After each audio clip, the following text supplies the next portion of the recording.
Hi friends, welcome to VRA cooking channel. ఈరోజు recipe వచ్చి పూరీలు ఎలా చేయాలో చూపిస్తున్నాను. పూరీలు చాలా సాఫ్ట్గా రావాలన్నా, ఇంకా బాగా పొంగాలి అన్నా ఎలా చేయాలో ఈ వీడియోలో చూపిస్తున్నాను. అలాగే నా ఛానల్ని ఎవరైనా ఫస్ట్ టైం చూసినట్టయితే, ఇంకెవరైనా సబ్స్క్రైబ్ చేసుకోకపోతే తప్పకుండా సబ్స్క్రైబ్ చేసుకోండి. ఈ పూరీలు ఎలా చేయాలో చూద్దాం. ఒక బౌల్ తీసుకొని 2 కప్పుల దాకా గోధుమ పిండి వేసుకోవాలి. అలాగే 1/2 కప్ దాకా చిన్న బొంబాయి రవ్వ ఉంటుంది కదా, అది వేసుకోవాలి. చిటికెడంతా ఉప్పు వేసుకోవాలి. వేసుకున్న తర్వాత ఒకసారి మొత్తం బాగా కలిసే విధంగా కలుపుకోవాలి. పిండిని ఒకసారి కలుపుకున్న తర్వాత ఇందులోకి 1/2 కప్ దాకా పాలు వేసుకోవాలి. ఈ పాలు వేసుకోవటం వల్ల పూరీలు చాలా సాఫ్ట్గా వస్తాయి, ఇంకా టేస్ట్ కూడా చాలా బాగుంటుంది. ఇలా పాలు వేసుకున్న తర్వాత ఇంకోసారి కలుపుకోవాలి. నెక్స్ట్ ఇందులోకి 1 టేబుల్ స్పూన్ దాకా ఆయిల్ వేసుకోవాలి. ఆయిల్ వేసుకొని తగినన్ని వాటర్ వేసుకొని మనం చపాతీ పిండి కలుపుకుంటాం కదా, సేమ్ అదే విధంగా కలుపుకోవాలి.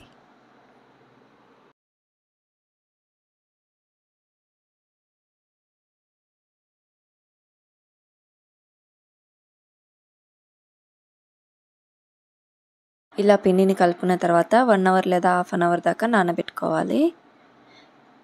ఇలా హాఫ్ అన్ అవర్ అయిన తర్వాత పూరీలు చేసుకుంటున్నాను. ఒకసారి మొత్తం బాగా కలుపుకున్న తర్వాత కొంచెం పిండిని తీసుకొని ఇలా రౌండ్ షేప్లో చేసుకోవాలి. పిండి ఎంత బాగా నానబెట్టుకుంటే పూరీలు అంత బాగా వస్తాయి. ఇలా రౌండ్ షేప్లో చేసుకున్న తర్వాత పొడి పిండి చల్లుకుంటూ పూరీలని చేసుకోవాలి. మరీ పలుచగా కాకుండా మరీ మందంగా కాకుండా మీడియం ఉండే విధంగా రుద్దుకోవాలి. మరీ పలుచగా రుద్దుకుంటే పూరీలు అనేవి పొంగవు. ఇలా రుద్దుకున్న తర్వాత ఇక్కడ నేను చూపించిన విధంగా రోల్ చేసుకోవాలి.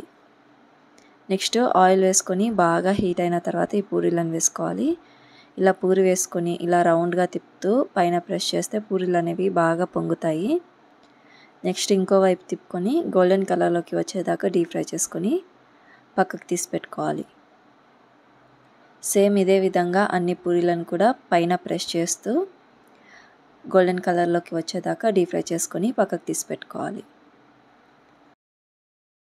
చాలా సింపుల్గా పూరీలను అయితే ప్రిపేర్ చేసుకోవచ్చు. సాఫ్ట్గా వస్తాయి, ఇంకా బాగా పొంగుతాయి. ఈ రెసిపీని మీరు కూడా ట్రై చేయండి. అలాగే నా ఛానల్ని ఎవరైనా ఫస్ట్ టైం చూసినట్టయితే సబ్స్క్రైబ్ చేసుకోండి. మీ ఫ్రెండ్స్ అండ్ ఫ్యామిలీ మెంబర్స్కి షేర్ చేయండి. Thank you.